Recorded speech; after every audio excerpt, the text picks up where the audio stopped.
The sign shouldn't have been glowing. That was the first thing Tyler noticed as they pulled up to the dusty roadside stretch outside Langford, Texas. The heat had long gone from the asphalt, but the old wooden sign above the bar buzzed faintly, half its bulbs still flickering. The copper tap, since 1968. "Bro, it's literally plugged in," laughed Drew from the passenger seat, pulling his phone out. "You said this place has been abandoned since the fire in the 90s. Tyler cut the engine. The desert silence swallowed the sound, leaving only a faint electric hum. That's what the county record said. No power, no maintenance, but look at that. The neon beer mug under the sign gave one last weak pulse of orange light, then faded out. "Yeah," muttered Jess from the back seat. Real comforting. They'd been driving since noon, three friends chasing what they called ghost miles, exploring forgotten American ruins for their small YouTube channel. This was supposed to be their big find, a bar frozen in time since the 1998 fire that killed 7 people, including the bartender. The front door sagged on rusted hinges, its once red paint sun-bleached to orange.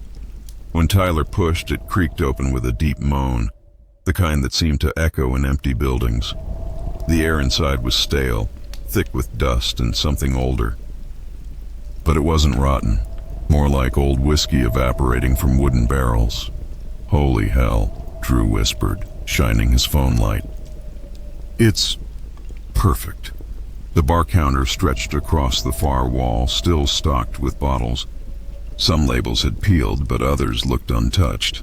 A half-full glass sat on the counter, ice melted into a thin ring of water. "Yo, it's like somebody just stepped out for a smoke," Jess said. Behind the counter, the ancient cash register glinted under dust, and next to it, a small brass bell, the kind bartenders used to ring for last call. It chimed softly. None of them had touched it. "Wind," Tyler said quickly, glancing at the open doorway, but the air was still. Even the curtains behind the bar hung motionless. Jess raised her camera, whispering, "Keep rolling. This is good." The lens swept across the cracked leather stools, the faded posters of country singers, the jukebox in the corner that still had its record labels visible. Johnny Cash, Patsy Cline, Elvis Presley. And then the camera caught something. For one frame, just one, the reflection in the jukebox glass wasn't theirs. It was a man in a bartender's vest, head down wiping a glass. Drew cursed softly. "You saw that too, right?" "Keep filming," Tyler said. His voice trembled slightly. In the far corner, a wooden door stood marked "Employees Only."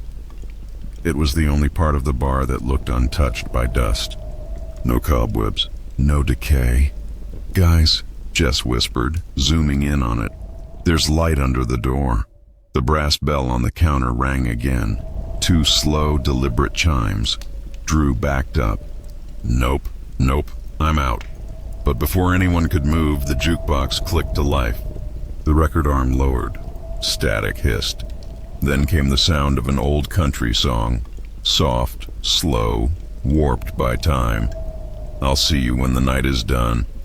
The bulbs above the bar flickered, then burned bright, just for a second, illuminating something wet and red dripping down one of the stools. Jess turned her camera toward it. It wasn't blood. It was whiskey, fresh, golden, dripping from a tipped bottle above. But there were no hands holding it. The copper tap should have been empty. That's what Tyler kept telling himself as he replayed the footage on Jess's camera. Frame by frame, the reflection in the jukebox was still there. A man wiping a glass behind the bar. Not a blur, not a trick of light. A man. "Maybe someone's living here," Drew said, pacing nervously by the doorway. "Like a squatter or something." Tyler shook his head. No dust on the counter. No footprints anywhere near that side. He looked up. "Whatever's in here, it's been waiting." They split up to capture B-roll for their video. Jess went upstairs to check the living quarters. Drew stayed by the front to shoot exterior shots through the cracked windows. Tyler stayed at the bar. He stood in front of the counter, camera off, eyes locked on the tarnished brass bell. The words "last call" were etched faintly into its base. When he leaned closer, he noticed something strange beneath it.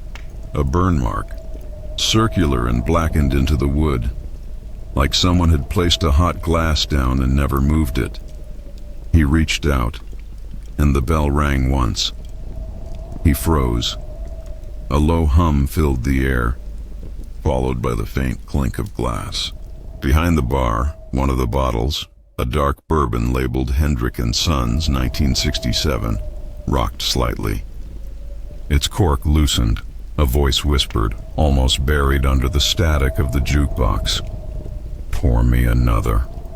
Tyler's breath hitched. He turned on his camera and whispered to it, "Okay, I think we're dealing with some kind of residual haunting. Audio? Or..." Something moved. The swinging door behind the counter opened inward, slow and steady. And then a figure appeared, not solid, not transparent either. Like smoke taking the shape of a man. He wore a vest, sleeves rolled up, bow tie loosened. His face was gaunt, blackened around the edges, as though the fire had never quite let go. He smiled faintly. "Evening." Tyler stumbled backward, tripping over a stool. Who are you?" The figure stepped behind the bar again, resting ghostly hands on the counter. "I'm the bartender," he said softly. "And you're late for your tab." The jukebox flipped songs on its own. Another old country tune, warped and slowed. "The one more drink before the night takes me." Tyler's heart pounded. He looked for the exit, but the door Drew had been standing by was shut. Through the glass he could see him, standing outside, completely still. "Drew!" he yelled. No answer. The bartender leaned closer, whispering, "Don't bother. He can't hear you while the music plays." Upstairs, Jess screamed. Tyler bolted toward the stairwell, his flashlight shaking. As he reached the top, he found Jess standing in a hallway lined with old photographs. Every one of them was scorched, except one. It showed a group of people smiling behind the bar. The bartender in the center. And in the corner, a man who looked exactly like Tyler. Jess's voice quivered. That's you." Tyler stared, his mind spinning. "What the hell is this?" A floorboard cracked beneath them. Then, faintly from the jukebox below, the bartender's voice echoed, "You always come back for another round." They ran downstairs, but the bar was no longer empty. 7 figures now sat at the stools, backs turned, each with a drink in front of them. Their silhouettes flickered between human and charred remains. The bartender stood at the far end, ringing the bell once more. "Last call, folks." All 7 raised their glasses in unison, and every light in the bar went out. When the power flickered back on, Jess was gone. Only her camera remained on the floor, still recording, focused perfectly on the bar counter. In the reflection of a bottle, Tyler could see himself standing there, and behind him the bartender smiling. The sun was long gone from the windows. When Tyler looked outside, there was no desert anymore, only endless black. It was as if the copper tap existed in a void now, floating between time and memory. He whispered into the dark, "Jess?" Only the faint hum of the jukebox answered, its warped vinyl spinning slower and slower, the music bending like melting tape. "When the smoke clears, we'll meet again." He picked up Jess's camera from the floor. Its red recording light still blinked, and the lens, cracked but working, showed something that wasn't in front of him. The bar, restored, people laughing, glasses clinking, a woman in a floral dress leaning across the counter. The bartender, alive. Tyler whispered, "What is this?" The image on the camera turned toward him, as if the lens had its own will, and the bartender's voice came through the speaker. "You remember, don't you, son?" A gust of heat filled the air, dry, suffocating. Smoke drifted from nowhere, carrying the faint scent of burning whiskey. Tyler's flashlight flickered, and the bar transformed around him. The walls were clean again, no soot. The lights glowed golden. Music played softly, laughter echoing. But every face was wrong. Blurred at the edges, eyes hollow, smiles too wide. He stumbled back, knocking over a stool.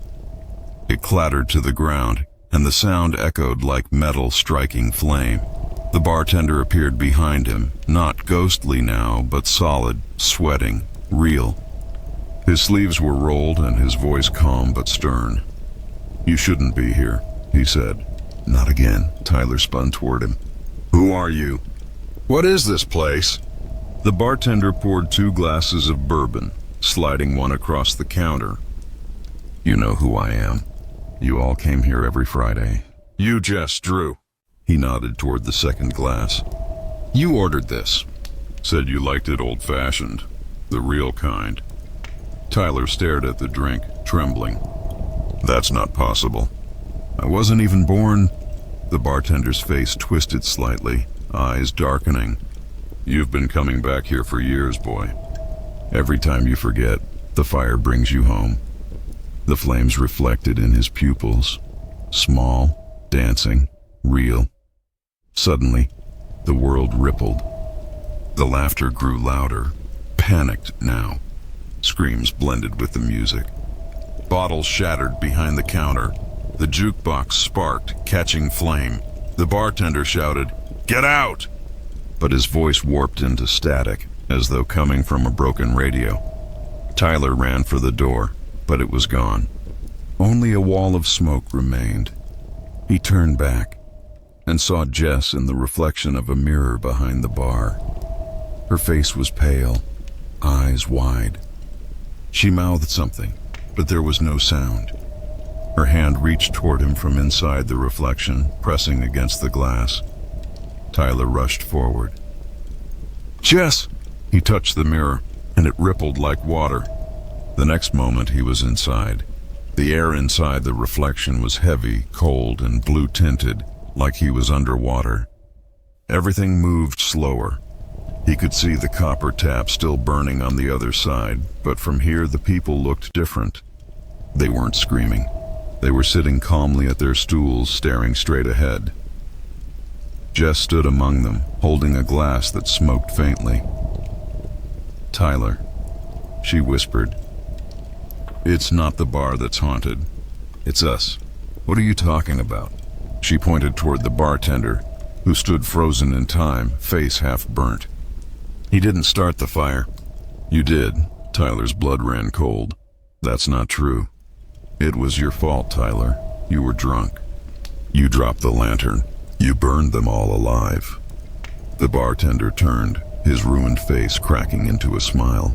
"Told you," he rasped. "You always come back for another round."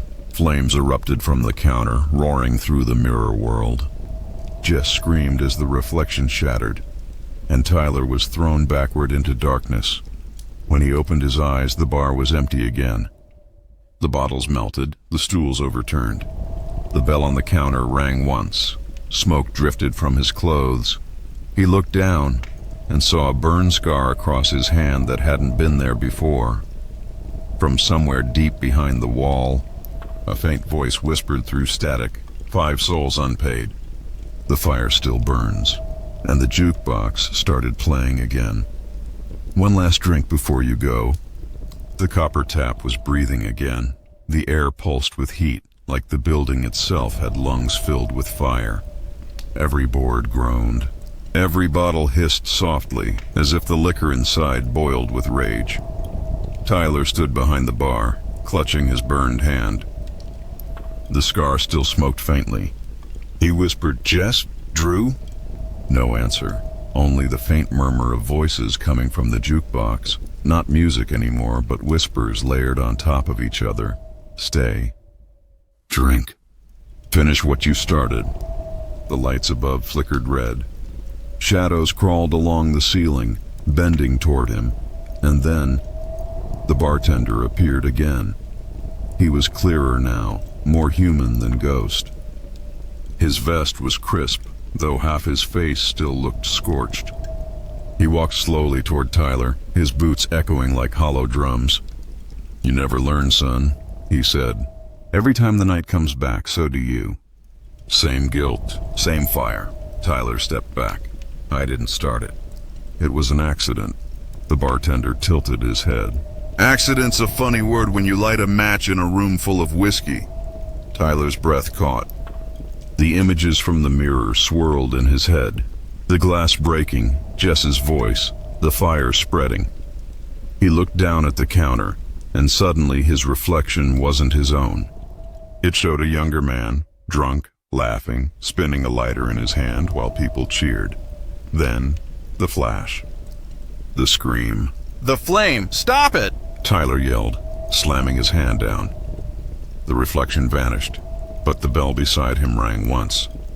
The bartender poured 2 glasses again, pushing one forward. "Every time you try to run, every time the fire finds you." "I'm not dead," Tyler said, trembling. The bartender's eyes glowed faintly orange. "Not yet." He pointed to the far wall, and Tyler saw them, 7 figures sitting at their usual stools. Jess was among them now. Their eyes were blank, their bodies flickering between flesh and ash. "Why are they here?" Tyler whispered. "They were with you," said the bartender. "You brought them. You trapped them. You keep coming back for another drink, and so do they." The jukebox clicked. A new record began to spin. "One more round before the night takes all." The bartender lifted his glass. "Last call, Tyler." Tyler's eyes burned. "If this is hell, I deserve it." "But they don't." The bartender nodded slowly. "Then free them." "How?" "Finish the fire." He pointed toward the employees-only door, the one where the first flames had begun that night in 1998. The wood behind it glowed faintly. Smoke seeping through the cracks. Tyler stared at it, realizing the meaning. He had to relive the fire, completely, to break the loop. He took a deep breath and walked toward the door. The heat grew unbearable, blistering his skin. Each step echoed like thunder. Behind him, the ghosts whispered, "Go. Burn it clean. Let us go." He grabbed the handle. It was scorching hot. He turned it anyway. Inside was not a room, but a burning world. Flames roared across the ceiling, twisting upward into the shape of faces. At the center of it all was a mirror, cracked and glowing. In its reflection, he saw himself, holding the lighter, smiling like he used to. Before everything went wrong, he stepped forward, whispering, "I'm sorry." The reflection smiled wider, then lit the flame. The fire rushed toward him, and the world exploded in light. When the smoke cleared, there was silence. The bar was gone. The desert was back. Tyler stood alone on the highway, the first hint of dawn glowing on the horizon. His camera lay at his feet, melted, useless. The sign above him flickered one last time, the copper tap, since 1968. Then it went dark. He looked down at his hand. The burn was gone. Behind him, faintly carried by the wind, came the sound of laughter. And the bartender's voice. "Good job, son. This time you paid your tab." The desert was silent, not quiet, silent. No wind, no insects, no sound except the crunch of Tyler's boots as he walked down the empty road. Behind him, there was no sign of the copper tap anymore. Just sand and the faint smell of smoke that clung to the air like a memory that refused to fade. He didn't know how long he'd been walking. Time didn't feel real anymore. The sun was barely rising, a red orb bleeding through the haze, making the world look like it was still on fire. In his pocket, something clinked. He reached in and pulled out a small brass bell, the bartender's bell. Its surface was clean, not a speck of soot. He turned it in his hand. There was a word carved on the bottom, "Paid." A low hum broke the stillness. An engine. Tyler turned. A pickup truck approached slowly, headlights cutting through the dust. An old man leaned out the window as it rolled to a stop beside him. Need a ride, son? Tyler hesitated. The man's voice was calm, familiar, too familiar. When he looked closer, he saw a faint burn scar curling up the man's neck beneath his collar. Yeah, Tyler said finally. Yeah, I think I do. He climbed into the passenger seat. The truck started down the road, tires crunching over gravel. After a long silence, the driver said, "Funny thing about that stretch of land back there. Used to be a bar." Tyler looked out the window. "The Copper Tap." "Yep," the man nodded. "Burned down in '98. Tragic thing. Heard some kids set it off by accident. Only one body was never found." Tyler swallowed hard. "Whose?" The man smiled faintly. "The bartender." For a while neither spoke. The desert rolled endlessly, the horizon trembling with heat. Then the driver reached into his glove compartment and pulled out a small bottle of bourbon. "You drink?" Tyler stared at it, the amber liquid glinting in the light. "The same brand, Hendrick & Sons, 1967. He shook his head slowly. "No, not anymore." The man chuckled softly. "Good answer." Tyler glanced over, but the driver's seat was empty. The truck was still moving. The bourbon bottle sat on the dashboard, beside the brass bell. It rang once. The world around him dissolved. The road turned to smoke.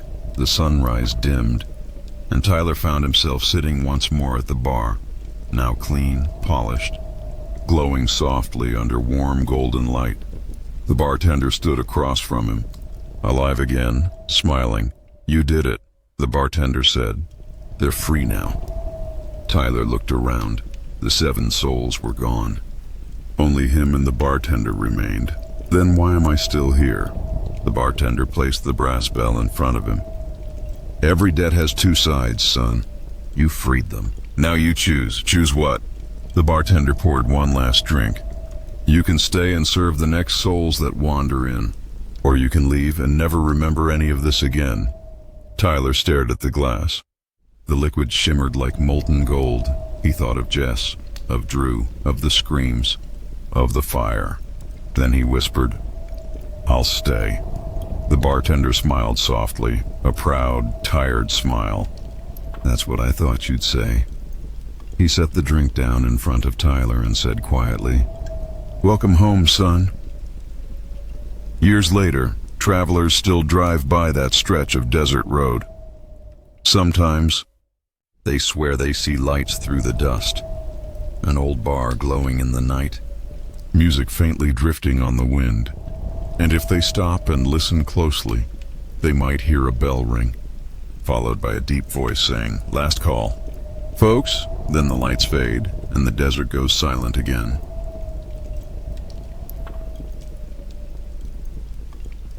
The rain had stopped hours ago, but the streets of New Orleans still glistened under the gas lamp haze.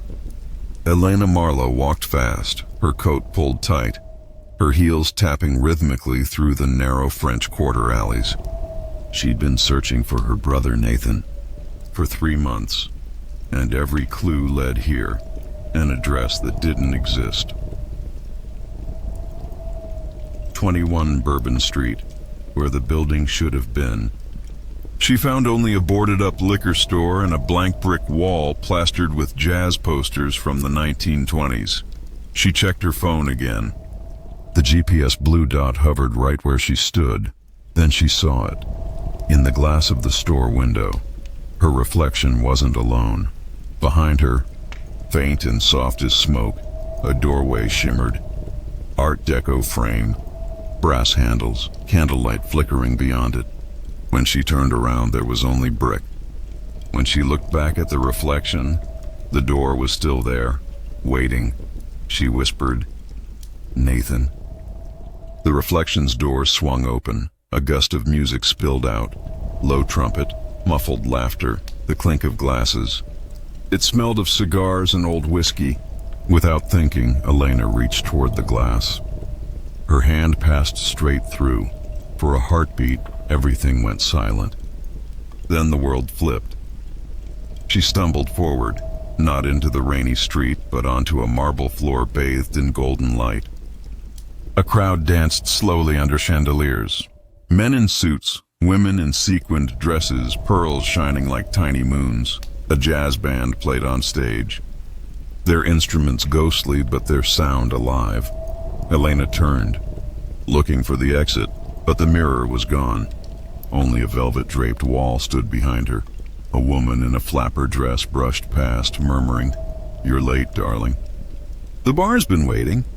At the far end, an old neon sign flickered to life. The bar beneath, Est 1925, the bartender. Tall, elegant, eyes dark as molasses, polished a glass with deliberate grace. When Elena approached, he smiled faintly. "You found us," he said. "I wasn't looking for you," she replied. "I'm looking for my brother." The man nodded slowly. "Nathan Marlowe. Yes, he played trumpet for us for a while." Her chest tightened. "He's here?" The bartender gestured toward the bandstand.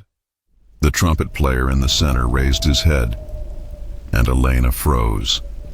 Nathan, pale, beautiful, and wrong. His eyes were black mirrors. His fingers moved mechanically over the valves, but no breath came from his lips. The bartender leaned close. "Once you play for the bar, you never leave the song." The lights dimmed. The crowd's laughter turned to whispers. Every eye turned toward Elena. She whispered, "What is this place?" The bartender's smile deepened. A refuge for the lost, a toast for the forgotten, and a stage for those who died before the music stopped. He poured her a drink that shimmered like liquid gold. "To new guests," he said. When she looked into the glass, her reflection wasn't her own anymore. It was Nathan, screaming, trapped behind the liquid surface. She dropped the glass. It shattered into black smoke. The trumpet screamed. The lights flared blood red, and every dancer froze mid-step, staring at her with eyes full of ash. The sound of the trumpet wouldn't stop. Elena ran between the dancers, pushing through frozen figures, her breath fogging in the golden air. The song had changed. No rhythm now, just one long trembling note that made the chandeliers shake. "Nathan," she shouted, but her brother didn't look up. His hands kept moving, playing a sound that seemed to come from somewhere deep beneath the floorboards. When she reached the stage, she grabbed his shoulder, and her hand passed through. He flickered like a candle flame. Her voice broke. "Nathan, please." A low velvet tone came from behind her. "He can't hear you," the bartender said softly. "He only hears the song now." Elena turned. "Then make it stop." The bartender tilted his head, still calm, still smiling. "Stop it? No, my dear. This song is the bar. It keeps the walls standing, the candles burning, the patrons dancing. Without it..." The lights dimmed. The trumpet faltered for a moment, and the dancers began to decay. Their faces turned gray, eyes sinking in, pearls rotting to dust. The air filled with the smell of damp soil. The bartender snapped his fingers. The trumpet resumed. The bar came alive again. He smiled. "See? We need the music." Elena backed away. "What do you mean, we?" The bartender leaned on the counter. "Everyone here came from above, lost, forgotten, broken. The city swallowed them. The bar took them in. In return, they play." "Then let me take him back," she pleaded. "Please, he doesn't belong here." The bartender studied her face. For the first time, his expression softened. "Neither did I. Once." He glanced toward an old photograph behind the bar, a sepia image of the same room, same stage, but with living people. A young man stood where the bartender did now. Grinning proudly, the caption read, "The bar beneath grand opening, 1925," and under it, the name, Miles Crane. Elena whispered, "That's you." He nodded slowly. "A century ago, I built this place. I thought it would be eternal. And now it is, just not the way I meant." The trumpet began to distort again, and the pitch rising higher, unnatural. Nathan's fingers bled black smoke. The bartender frowned. "He's resisting. He's still tied to your world. Elena ran to the stage. Nathan, stop playing! The band turned toward her in unison, every musician with hollow eyes, their instruments dripping ash. They whispered as one, "Play. Or burn." She screamed, and the mirrors along the walls shattered outward, releasing a storm of ghostly figures. Each one was a reflection of someone once living, trapped in the glass for decades. They swirled around her like smoke, their whispers overlapping. Save us. Free us. End the song. The bartender stepped forward, voice thunderous now. You can't end it, girl. The song feeds the dead. Stop it and they'll consume you instead. Elena looked at Nathan, his face straining, hands trembling, the trumpet glowing white-hot. She yelled over the chaos. Then take me instead. The music stopped. For a moment, everything froze. Air, light, sound. The silence was deafening. The dancers crumbled to ash. The lights dimmed. The bar began to tremble, its marble cracking, chandeliers falling. The bartender's eyes widened. What have you done? Elena stepped onto the stage, took the trumpet from her brother's fading hands and whispered, I'm ending the song. She lifted the instrument to her lips and blew, one clear, perfect note. The entire bar burst into golden fire. The ghosts screamed, not in pain, but in release. The flames moved like water, sweeping across the room, erasing every trace of sorrow. Nathan looked at her one last time. His smile was peaceful. Then he vanished in the light. The bartender reached out, his voice breaking. You freed them, but you'll never leave now. The floor collapsed beneath her, and Elena fell into darkness. When Ellen awoke, the world smelled of wet stone and old whiskey. The floor beneath her was concrete, slick with condensation. Faint blue light flickered through cracks above her, and somewhere in the distance, a soft melody echoed. It wasn't the trumpet anymore. It was something deeper, older. She sat up slowly. Her body ached. Her clothes were torn and covered in gray dust. The floor above, the grand speakeasy with its chandeliers and mirrors, was gone. In its place stood a ceiling of rough brick, dripping water. She whispered, Where am I? The walls didn't answer. But the song did. It came from behind a heavy iron door at the far end of the hallway, a low, rumbling harmony that felt more alive than any heartbeat. Every note made the lights flicker, every pause made the shadows twitch. Elena stood dizzy but determined. She had freed her brother. She had to believe that. But she wasn't free yet. She pushed the iron door open. The room beyond was vast, a catacomb carved directly into the rock.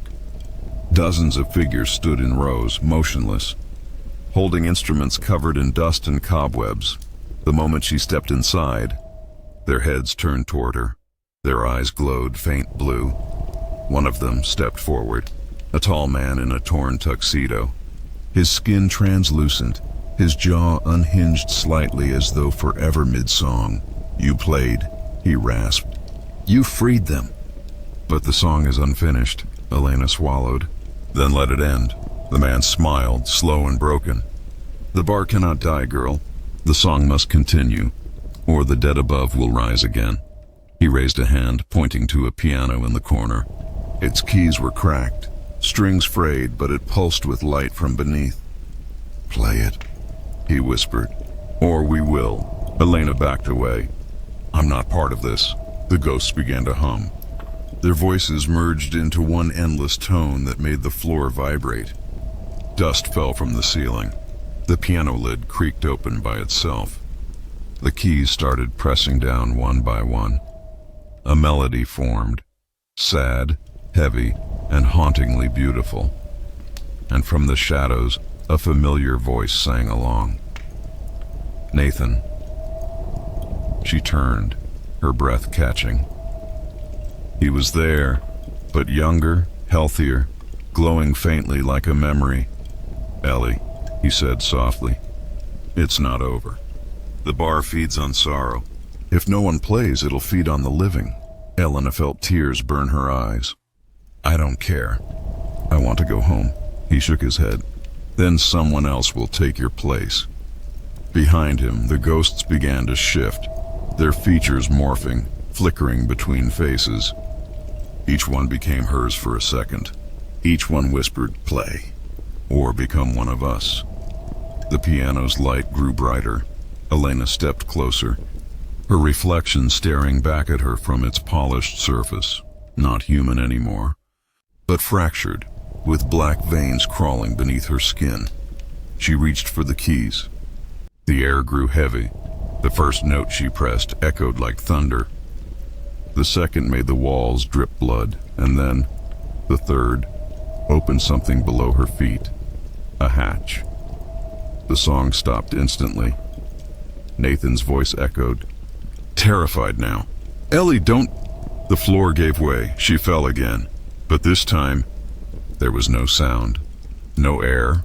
No end. Only whispers. And in those whispers, one sentence repeated over and over in voices that weren't human anymore. The song never dies. It only changes singers. Elena landed hard. The air was warm here, too warm, and thick with the scent of whiskey and burnt sugar.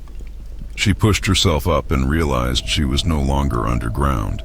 She stood behind the old bar counter again.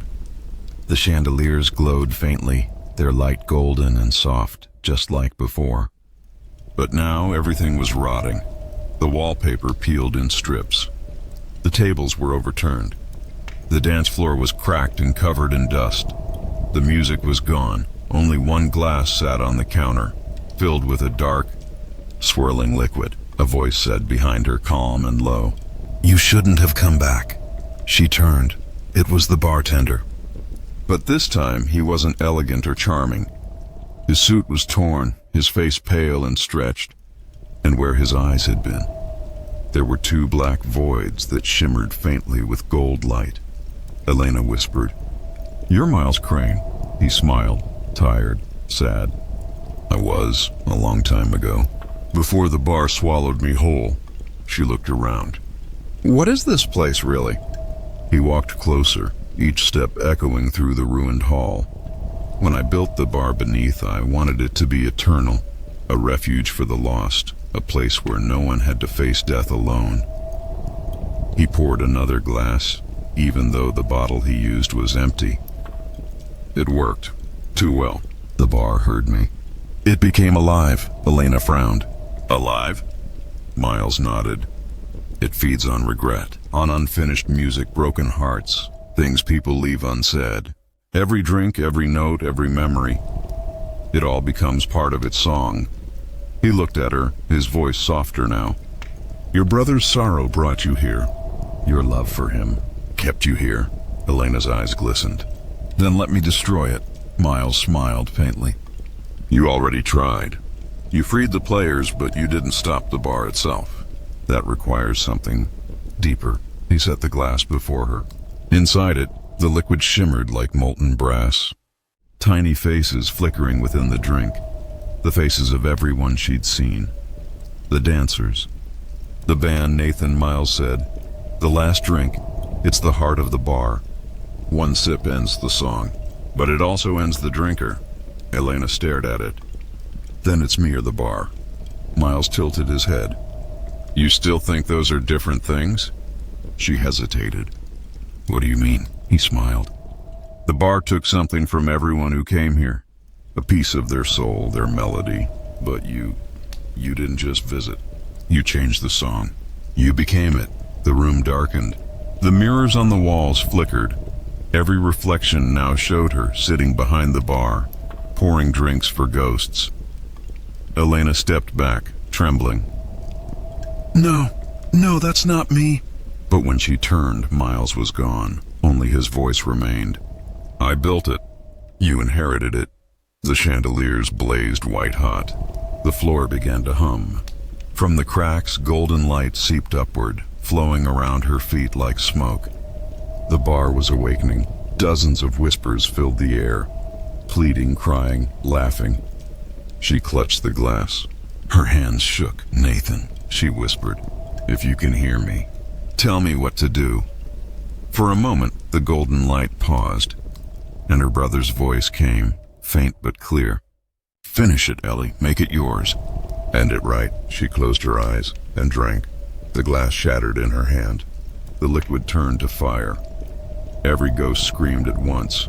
The band, the dancers, the bartender, and the entire bar erupted into golden flame. The mirrors melted. The piano crashed through the floor. And through it all, Elena stood still, her eyes glowing, her voice whispering one final line. "Every song ends. But not every singer leaves the stage." The fire died. Silence returned. The bar beneath was gone. All that remained was the faint sound of a trumpet, echoing softly through the night streets of New Orleans. Years had passed since Elena disappeared into the bar beneath. New Orleans had changed. Tourists flooded the streets, jazz clubs gleamed neon bright, and the French Quarter hummed with life. But some alleys never forgot. Some walls never healed. A small group of college students wandered late one night, cameras rolling, looking for abandoned speakeasies for their vlog series. They laughed, passing 1321 Bourbon Street, though nothing stood there but a boarded-up brick wall. One of them, a girl named Lila, paused. She swore she saw a flicker in the store window, something shimmering behind the glass in a faint golden light. "Did you see that?" she whispered. Her friends shrugged. "It's just reflection," one said. Lila edged closer. Her hand touched the window, and the glass was warm. She could see it ripple beneath her fingertips. She leaned in. The moment her eye met the reflection, the air changed. Golden light spilled out from the brick, turning the alley into the bar beneath she had only heard of in legends. Chandeliers floated above, tables polished, jazz music thick and sweet in the air. A crowd of dancers moved in slow, graceful motions, and behind the bar, she froze. Elena stood there, eyes glowing faintly, hair shimmering like molten gold, a glass in one hand. She smiled, soft, terrifying, eternal. The bartender was gone. The ghosts were gone. Only her. "Welcome," Elena whispered. "You found it." Lila stumbled backward. I shouldn't." Elena held up the glass. It shimmered like liquid fire, but empty at its core. "One drink," she said softly, "and you can hear the song forever." Lila stepped closer, entranced, and the first note of a trumpet played. Soft at first, and then louder. The music wrapped around her like smoke, alive and eternal. Through the golden haze, she glimpsed other reflections. Not herself, but countless faces. Some scared, some smiling, all trapped inside the melody of the bar beneath. She blinked. It was gone. The alley, the brick wall, the city, all normal again. But the trumpet played still, faintly in her ears, and in her chest. She felt it. The song had chosen her next. In the French Quarter, the wind carried a soft whisper through the streets. Every song ends, but not every singer leaves the stage. The brick wall gleamed faintly under the moonlight, and behind it, deep inside the echoes of history, the bar beneath waited for the next guest.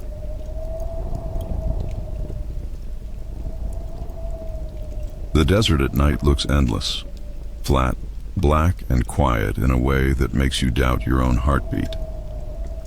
Jake Holler, a long-haul trucker, had been driving the same highway for 12 hours straight. The road signs were fading, the GPS glitched, and his CB radio only hissed static. He was running on fumes in both his truck and his body when he saw it, a red neon light flickering in the distance. The Devil's Rest, cold beer, hot music. Jake slowed down, surprised. There hadn't been anything for 50 miles. He pulled into the dirt lot. The sign buzzed weakly. Half the letters burned out, so it read, "The Devil's Rest." The bar itself looked ancient. Corrugated metal roof, boarded windows, motorcycle skeletons scattered out front like grave markers. But inside, faint light moved behind the curtains. Jake grabbed his flashlight and stepped out.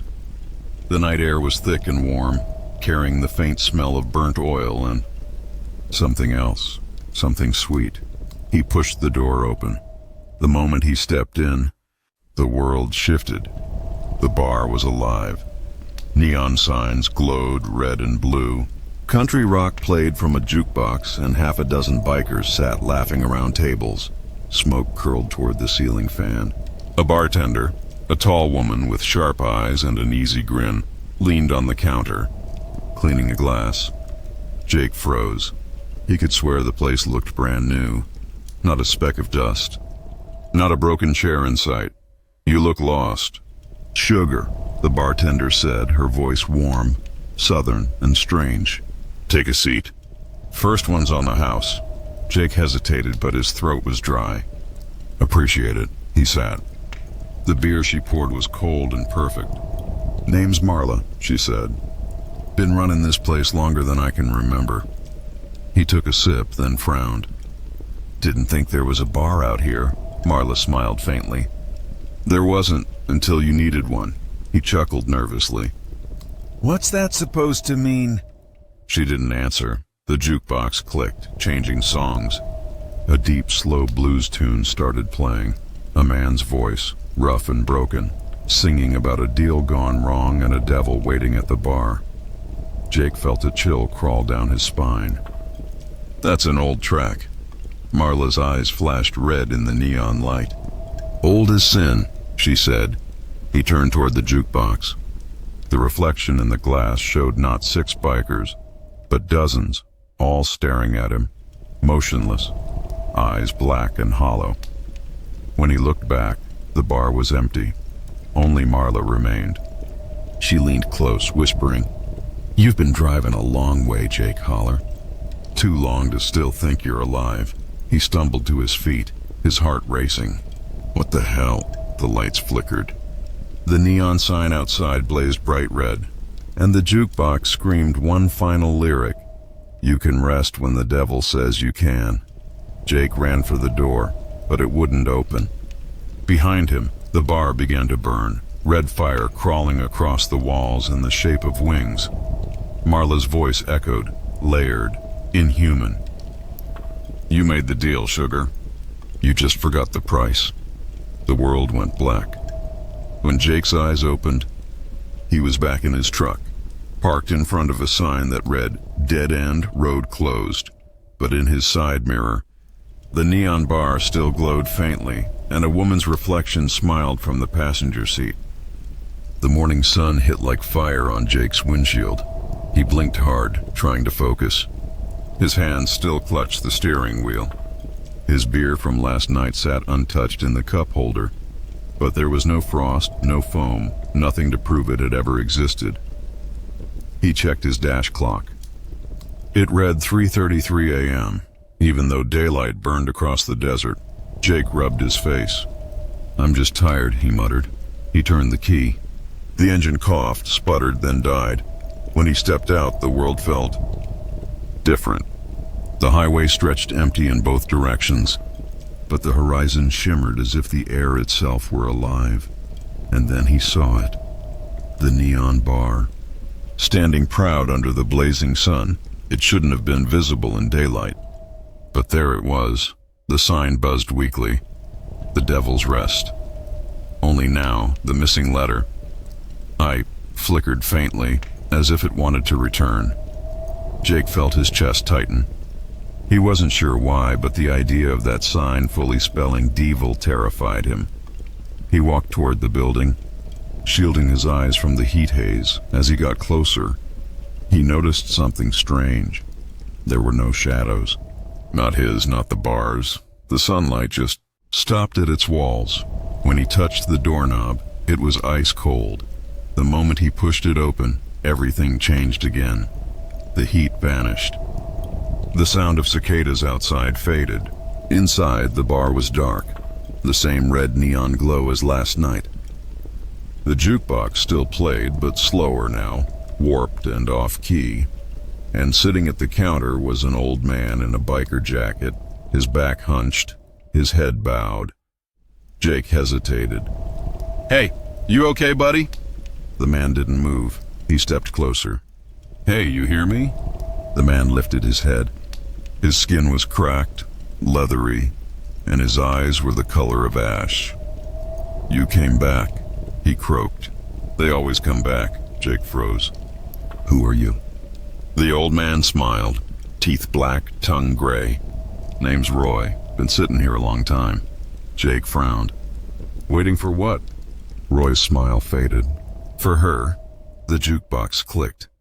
The same blues song began again, the one about the devil and the deal gone wrong. Roy's hands started shaking. She don't like when the song stops. Keeps the fire warm. Jake backed away. Who's she? Roy looked up, eyes suddenly bright, terrified. Marla. The door slammed shut behind Jake. Every light in the bar flared red. The bottles on the shelves began to melt, dripping down the wood like blood. Roy stood, his voice trembling. I drove into this place 40 years ago. Thought I was dreaming. Thought she was just a woman. She offered me a drink. Said it'd keep the road from taking me. But the road never ends, son. The road is her, Jake whispered. What are you saying? Roy reached into his jacket, pulling out a small, burned photograph. A woman standing by a motorcycle, holding a neon beer sign. It was Marla, but the photo was dated 1949. The jukebox stopped. A silence heavier than thunder filled the bar.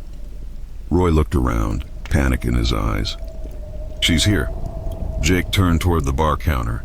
Marla stood behind it, perfectly still, her smile sharp as glass. Welcome back, sugar, she said softly. Told you, the beer's on the house. Roy screamed, run! But before Jake could move, the floor rippled beneath him, liquid neon spreading outward like molten lava. Roy fell first, his body dissolving into light. Jake clawed for the door, but it was gone, replaced by a mirror. And in that mirror, he saw hundreds of faces, all screaming, all trapped behind the glass. Marla's voice whispered, right beside his ear, the bar don't take prisoners. Jake, it just keeps what's owed. He turned, swinging his fist, but his hand passed right through her. She smiled. Don't worry, sugar. It'll all make sense. On your next round. Then she blew him a kiss. The neon light swallowed him whole. Jake woke to the sound of engines. Dozens of motorcycles roared through the desert night, their headlights cutting through clouds of red dust. The air reeked of gasoline and hot metal. He was standing in the middle of the highway, his truck nowhere in sight. When he turned around, the Devil's Rest stood glowing in the distance again, red neon lighting the horizon like a heartbeat. The bikers circled him, leather jackets, skull helmets, and hollow eyes behind tinted visors. None of them spoke. Then one stopped in front of him and cut the engine. The rider pulled off her helmet. It was Marla. Her hair shimmered silver under the moonlight. Her lips were red as blood. She smiled. You never left, sugar. Nobody leaves until the debt's done. Jake's throat went dry. I didn't make any deal. Marla tilted her head. You sure about that? She reached into her jacket and tossed something toward him. It landed at his feet with a metallic clink. A contract, burned and weathered, written in red ink. Across the bottom, a signature, Jake Holler. Jake stared at it, shaking his head. No, that's not mine. Marla stepped closer, the neon light painting her face scarlet. You came here 3 years ago. Drunk, desperate, mad at the world. You asked for one more chance to fix it all. Said you'd give anything for another run. Her voice deepened, echoing in the desert wind. So I gave you a road that never ends.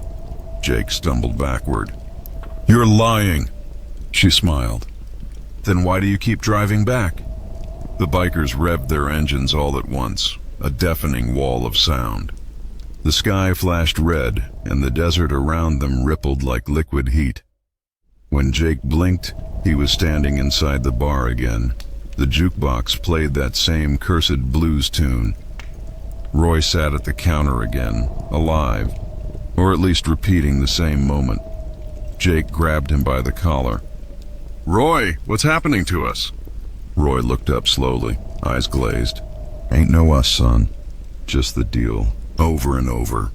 He lifted his beer, took a sip, then vanished into smoke. Marla appeared behind the counter, her smile never changing. You can't outrun memory, sugar. The bar's built from yours. Jake turned. The walls had changed. They were covered in photographs.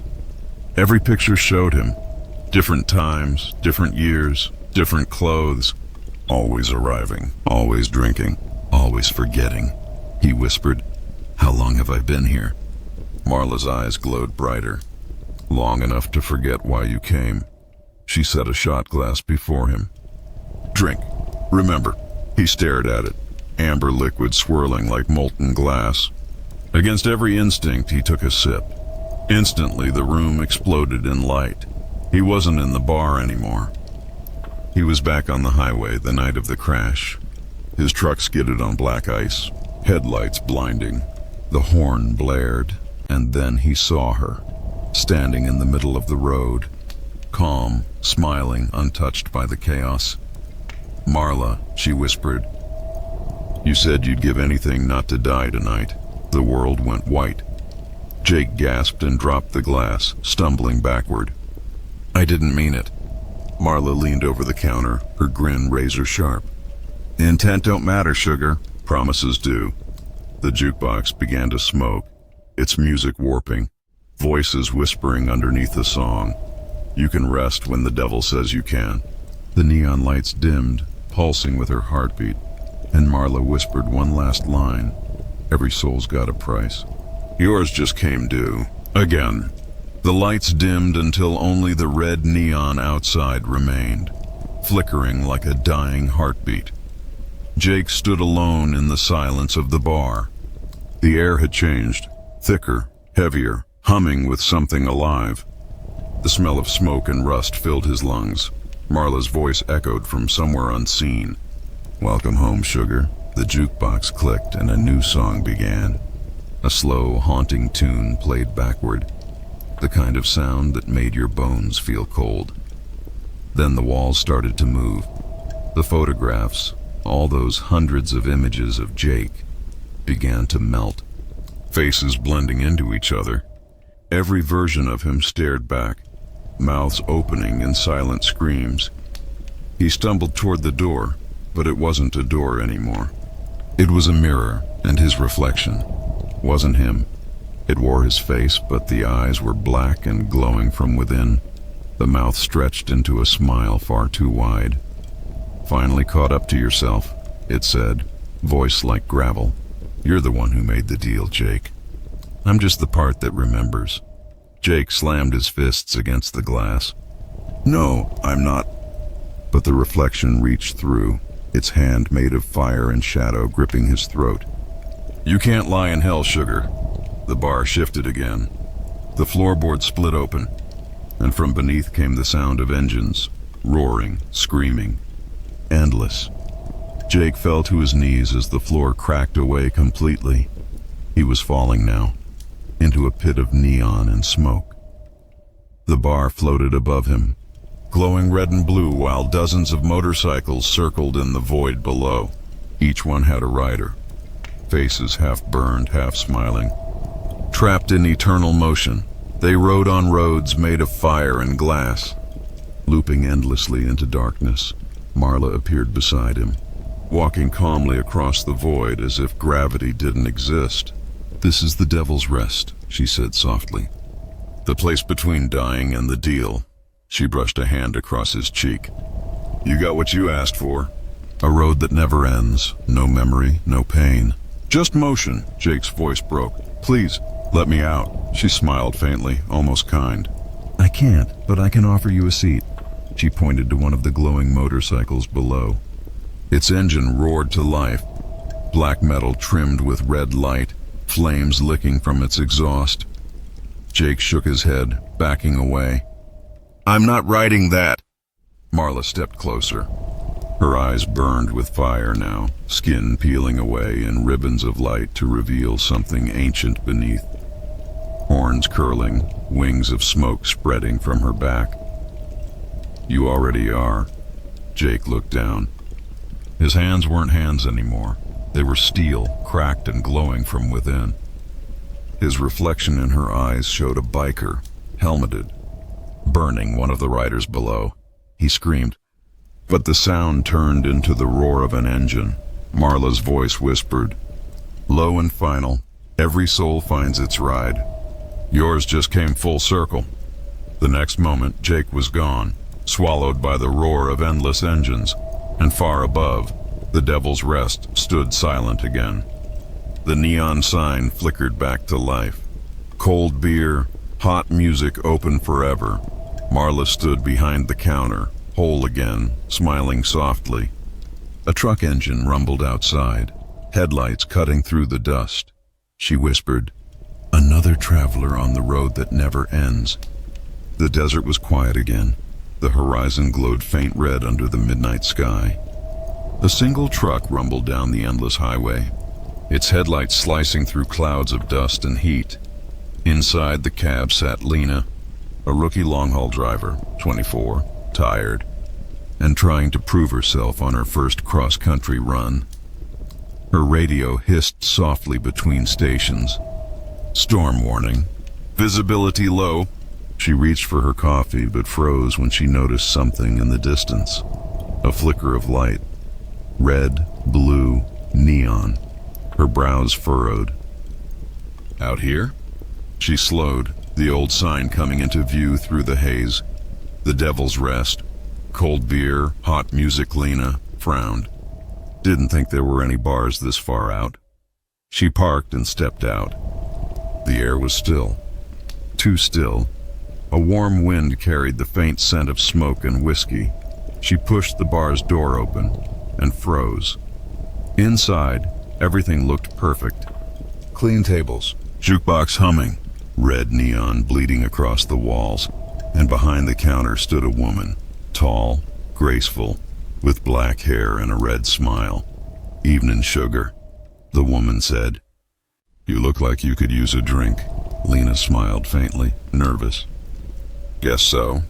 Didn't think I'd find anyone out here, the bartender chuckled. Funny thing about this place, it always finds you. She poured a drink and slid it over. Name's Marla.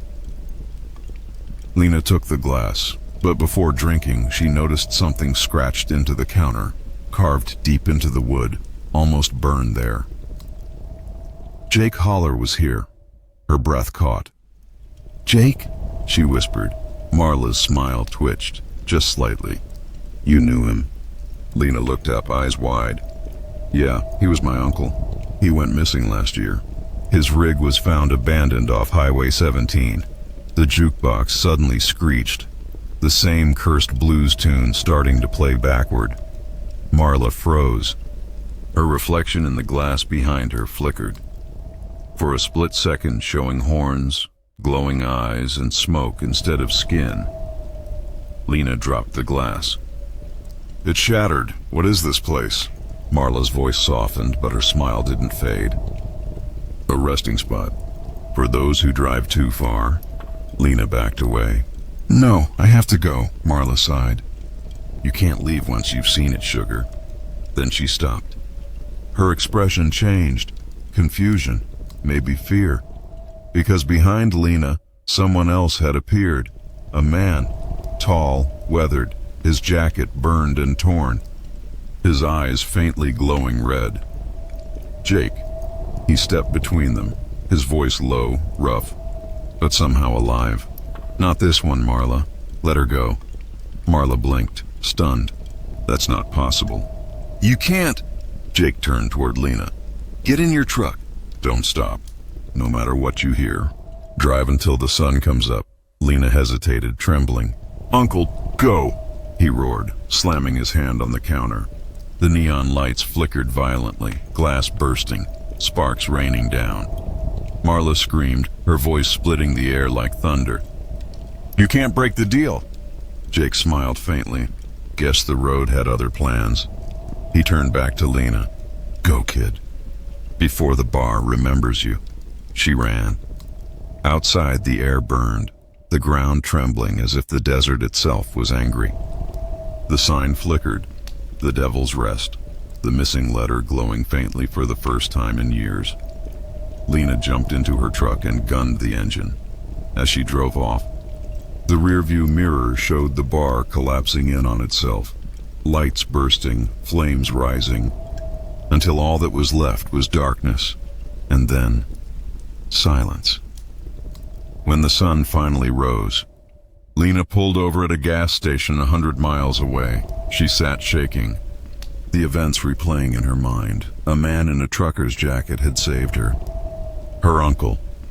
She looked in the mirror, and for a moment, just for a breath, she saw him sitting beside her in the passenger seat, smiling.